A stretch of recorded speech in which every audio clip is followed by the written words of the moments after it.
பொரியல் வழவழ இல்லாமல் வரணும்னா வெண்டைக்காயை ஃபஸ்ட்டு இப்படி வறுத்துட்டிங்கன்னா உங்களுக்கு வெண்டைக்காய் வழவழன்னு வராது. பார்த்தீங்களா வெண்டைக்காய் எப்படி இருக்கு?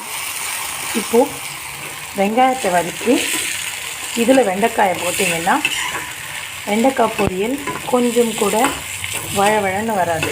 பார்க்குறீங்களா? எண்ணெயில் கடுகு உளுத்தம் பருப்பு வெங்காயம் கண்ணாடி பதத்தில் வறுத்துட்டு அதுக்கப்புறம் கொஞ்சம் தக்காளியும் கொத்தமல்லியும் இவங்களை எல்லாரும் நல்லா வதக்கணும்.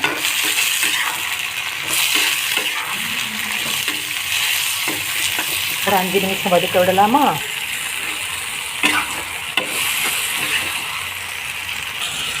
கொஞ்சம் மஞ்சள் தூள், 1/2 டீஸ்பூன் மிளகாய் தூள், உங்களுக்கு தேவையான காரத்தை நீங்கள் போட்டுக்கலாம்.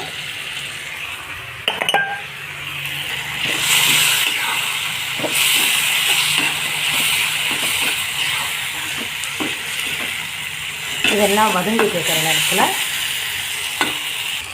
நம்ம வறுத்து வச்ச வெண்டைக்காய், ஏற்கனவே வறுத்து வச்சுருக்கிற வெண்டைக்காய் எடுத்து போட்டுட்டோம். இப்போ பாருங்கள் வெண்டைக்காயில் கொஞ்சமாவது வழவழப்பு இருக்கான்ட்டு. உங்கள் வெண்டைக்காய் பொரியல் ரெடி.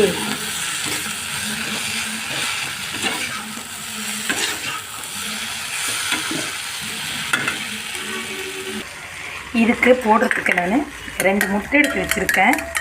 வெண்டைக்காய் முட்டை பொரியல் இது. அதுக்காக 2 முட்டையை போட்டு இப்போது பொரியல் ஆகும்போது அதில் முட்டையை போட்டுடுறேன். இது உடம்புக்கு ரொம்ப சத்தானது. முட்டையோடு சேர்றதால வெண்டைக்காய் இன்னும் உடம்புக்கு சத்தான பொருள் கிடச்சிருச்சு நமக்கு.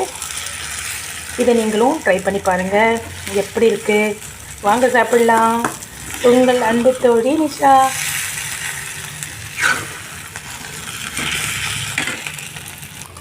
பாருங்கள் முட்டை வெண்டைக்காய் பொரியல். வெண்டைக்காயை பாருங்கள் கொஞ்சமாவது வழவழப்பு இருக்கான்ட்டு அப்படியே இருக்கும். முட்டையோடு சாப்பிடும்போது செம ருசி. நீங்களும் ட்ரை பண்ணுறீங்களா?